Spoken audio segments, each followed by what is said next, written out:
Estamos de vuelta en Zona Pública y vamos a tratar de aprovechar al máximo este último bloque. Tu conclusión respecto de la iniciativa de Morena para reducir en 50% el financiamiento de los partidos políticos en este contexto. 10 delegados acusados de manejo de recursos públicos, un relajo en la elección de su dirigencia, un jefe del partido, presidente de la República, que dice siguen así y los dejo. Mi conclusión es, a ver, sí hay crisis en el partido, sí veo muy factible que López Obrador salga del partido. Yo también. Y en el tema del financiamiento no es una solución tan llana y tan simple el decir le bajamos el financiamiento. Porque hay una necesidad básica de los partidos para hacer campaña, que es dinero, porque cada vez son más tecnificadas las campañas y entonces necesitan dinero. Si tú no les das dinero o les abres otra fuente de financiamiento, lo van a sacar de algún lado. Lo van a sacar de algún lado. Entonces, ¿quieren reducir el gasto que hace o la inversión que hace el Estado? Ok, entonces permitamos que las empresas financien campañas y que se fiscalice como en el esquema de fiscalización, que hoy en el esquema de fiscalización del gasto de los partidos es el más agresivo del mundo, el que tenemos en México. No te negaría que sería muy interesante ver un esquema en este país en el cual se acabara el financiamiento público y los particulares, y no estamos hablando de los grandes empresarios. No. Usted tiene 200 pesos y se los va a dar al partido que mejor le caiga. Yo no sé si después de este año, o sea, pensando en el 2021, suponiendo que fuera factible, digamos que si esto fuera el mercado, la bolsa de valores, a lo mejor Morena no es el que más dinero captaría de los privados. Seguramente no, pero aquí hay otro tema que está más delicado. Si nosotros permitimos a los entes privados que financien campañas y partidos con todas las de la ley, se van a volver los dueños de la ley. No solo eso. Si hoy estamos viendo un endurecimiento de las políticas fiscales y de la unidad y la actuación de la Unidad de Inteligencia Financiera, pues yo querría ver después cómo nos va a tocar, porque entonces si financias a un adversario político, porque todo lo que no piensa como el presidente es adversario, financias una campaña, gana la gubernatura y te cae la UIF y te congela cuentas, pues entonces es una manera de darle mucho más poder al presidente para inhibir cualquier tipo de financiamiento. Pero que también lo podría perder legislativamente. Por supuesto. O sea, aquí la conclusión sería, si estás de acuerdo, es hay cosas que como están bien. Sí, yo creo que el sistema de financiamiento hoy está bien. Digo, yo entiendo que uno de los preceptos fundamentales de la 4T es vamos a desmantelar todo para significarnos que hicimos un cambio. Hay algunas cosas que funcionan, pero vamos a dejarlas así. Esta creo que hasta hoy funciona bien. Gracias a eso llegaron ellos. La regla del ingeniero es, si funciona, no le metas mano. Exactamente. Bueno, pasamos rápidamente a los otros dos temas. El día de antier, para ser exactos, después de 44 años, el gobierno español, el gobierno del PSOE, del señor Sánchez, haciendo honor a la ley de memoria histórica, exhuma, es decir, saca los restos de Francisco Franco del Valle de los Caídos, un mausoleo monumento que él mismo se mandó a construir, bajo el argumento de que un dictador no puede exaltarse a sí mismo teniendo como tumba un lugar de estas magnitudes. Estamos viendo el momento en el que sus nietos y sus bisnietos, sí. Por cierto, uno de ellos, Luis Alfonso de Borbón, o sea, vamos, Franco además hasta se emparentó con la familia real y ese joven además es el pretendiente a la corona de Francia, lo sacan para llevarlo a un cementerio privado. Estuvieron varios ministros del gobierno español cuidando que durante la ceremonia no hubiera ninguna exaltación al dictador, por ley. Lógicamente en España están en elecciones, están acusando a Sánchez de hacer esto. Mire, eso es lo que yo quería que viera. Es impresionante. De ese tamaño es pues la tumbita que se mandó a hacer don Francisco. 150 metros la cruz que acabamos de ver de alto. Es impresionante, digo, los que han tenido oportunidad. Sí, o sea, ahí está. Es impresionante el Valle de los Caídos. El tema también es, digamos, lo que ellos decían o las versiones y cómo se fue dando toda la información y todo el proceso, porque incluso se detuvo el proceso de exhumación por recursos legales que la familia interpuso. ¿Sí? Y justo decían, es que es un mausoleo en honor a los caídos en la guerra civil, tanto golpistas como no golpistas, pero no podemos soportar o aceptar que el dictador esté en un monumento histórico, además, porque ya y además es preciosa la construcción, en un monumento histórico, y es el propio dictador en un esquema de una democracia plena. Entonces, hay otro, el panteón de Mingo Rubio, que es a donde se fue, que también lo mandó a hacer Franco, y bueno, es uno de los panteones en España, en Madrid, sobre todo, pues que hay muchísima gente muy, fifí, como dirían aquí, muy connotada. Pero finalmente es un panteón.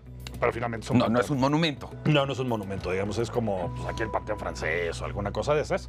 Entonces, sí se hizo pues todo este proceso, y la verdad es que era un tema de años, de décadas, donde muchísima gente decía, pues es que, a ver, yo estuve ahí por temas familiares hace unos 5 o 6 años, y mi madre, que mi abuelo era español, dijo, yo no me bajo aquí.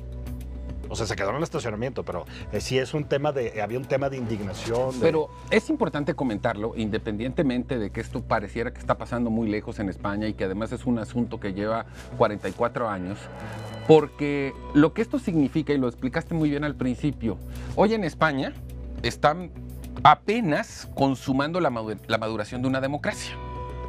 Así es. Y no es cosa menor que quien fue un dictador tirano, agresivo, tenga su propio monumento, porque estamos viendo precisamente en Bolivia un presidente que va a una 4ª reelección legal y que en la última parte es evidente que hace trampa. Sí, claro.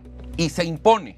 Y entonces es cuando dejas de ser un presidente constitucional para convertirte en un dictador y en un tirano. Y que ya tiene su museo. Y a eso voy. Y que luego viene esta parte de la vanidad de exaltar la figura. Y que el gobierno de México además lo manda a felicitar y le desea suerte y éxito.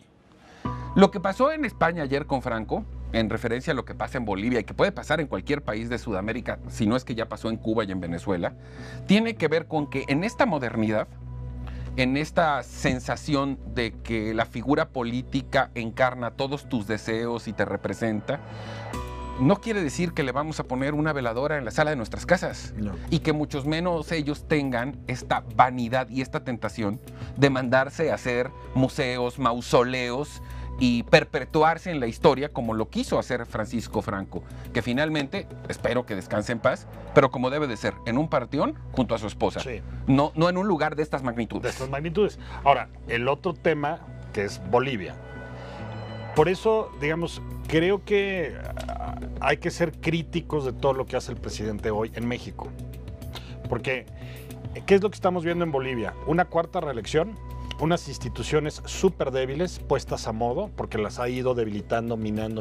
Entonces, tienes una justicia de juguete, unas elecciones de juguete y un presidente que además no tiene ninguna medida. Es decir, vienen los disturbios por las protestas del resultado, que es otra vez un fraude hecho desde el oficialismo. Sí, señor.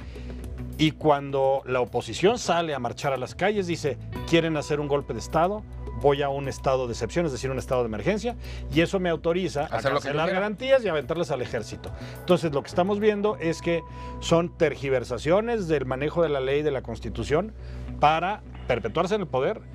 Y por eso hay que ser tan cuidadoso con todo lo que se está haciendo bajo este emblema de que todo lo quieren cambiar y que todo estaba mal. Porque es muy fácil caer en este tipo de tentaciones, y ahí está el ejemplo del fin de semana pasado. Pareciera, en el caso de Evo, porque en las otras reelecciones lo logró bien, sí, que en esta es normal, te desgastas gobernando, la gente ya no te quiere en el poder y él decide perpetuarse.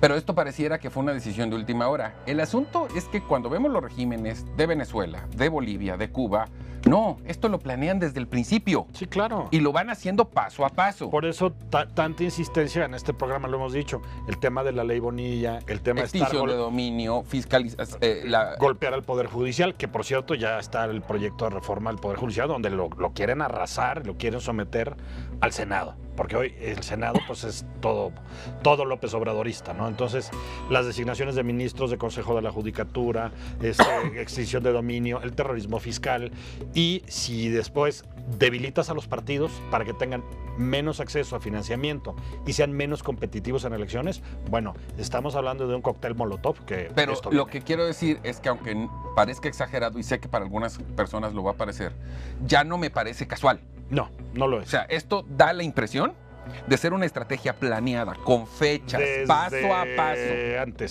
Desde antes, o sea, desde antes de llegar ya estos son partes de un plan. Y así se va haciendo. Y retomo nada más para terminar el caso de Chile, porque una de las máximas del presidente es que cuando hay desarrollo social y que cuando hay bienestar, cuando no hay pobreza, la gente tiende a quejarse menos y a vivir mejor. En Chile redujeron la pobreza del 45% al 8% y de todas maneras hay manifestaciones. Claro, claro. Tiranía es tiranía, ¿eh? En cualquier parte del mundo. Sí, sí. Entonces, por eso pues, hay que estar atentos y no tomarse las cosas como religiosamente nos las quieren presentar en la mañana. Bueno, nuestra chamba aquí es hacer la exposición de motivos, el análisis. Finalmente, quien usted decide es usted. Nuestro trabajo es ese, ponerle en perspectiva todas las posibilidades. Jean-Paul, muchísimas gracias. Guillermo, gracias. Pero sobre todo, gracias a usted que nos acompaña a lo largo de toda la semana. Por supuesto, desearle de nuestra parte que tenga un magnífico fin de semana y invitarle a que nos veamos aquí, como siempre, lunes, 4 de la tarde, en Efecto Televisión, Zona Pública.